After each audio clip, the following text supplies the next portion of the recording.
Assalamualaikum warahmatullahi wabarakatuh.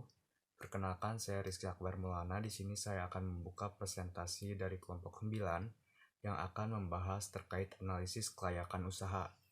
Di sini saya tidak sendiri, namun ditemani oleh ketiga teman saya. Yang pertama ada Andre Oktasevic, yang kedua ada Arsy Rahma Eka Pratiwi, dan yang ketiga ada Fadlina Aisyah. Berapa penting kita mempelajari analisis kelayakan usaha ini? Tentunya sangat penting ya, karena sebelum memulai suatu usaha, kita harus mengadakan penelitian terlebih dahulu, apakah bisnis yang akan kita rintis nantinya dapat menguntungkan bagi diri kita atau tidak.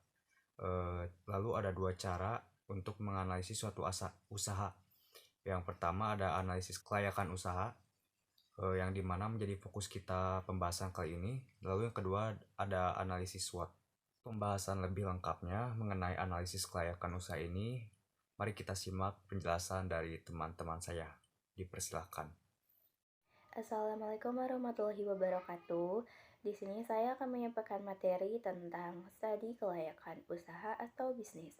Penelitian yang menyangkut berbagai aspek, baik itu aspek hukum, sosial, ekonomi, dan budaya, aspek pemasaran, aspek teknis dan teknologi, sampai dengan aspek manajemen dan keuangan, di mana itu semua digunakan untuk mengambil keputusan apakah suatu proyek atau bisnis dapat dijalankan atau ditunda, bahkan tidak dijalankan.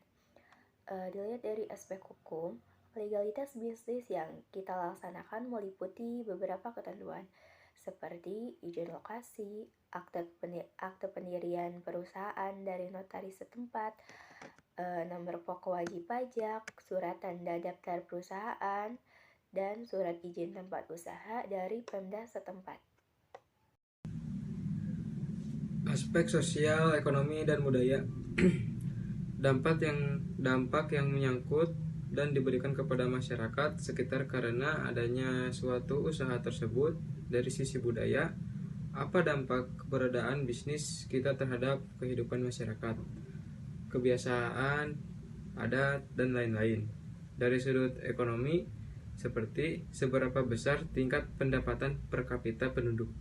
Lalu, penyusun studi kelayakan bisnis sebagai salah satu metode ilmiah pada umumnya meliputi beberapa langkah kegiatan, yaitu penemuan ide, tahap pelaksanaan, tahap penelitian, tahap pelaksana penelitian, dan tahap urusan yang layak.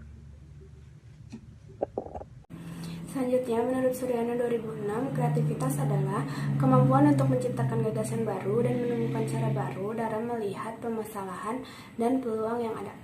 Menurut Sundra dalam Bicara Alma 2011-71, kreativitas adalah kemampuan untuk mengembangkan ide baru dan menemukan cara baru dalam melihat peluang maupun problem yang dihadapi. Bila kreativitas itu sudah diwujudkan menjadi produk, maka produk tersebut sebagai hasil inovasi. Inovasi itu dapat timbul karena adanya kreativitas. Kreativitas merupakan ide-ide atau gagasan bagi pertumbuhnya suatu produk baru sebagai suatu hasil inovasi. Selanjutnya, kasus dan solusi bisnis. Menurut Wijono, salah satu indikator kemajuan pembangunan adalah pertumbuhan ekonomi.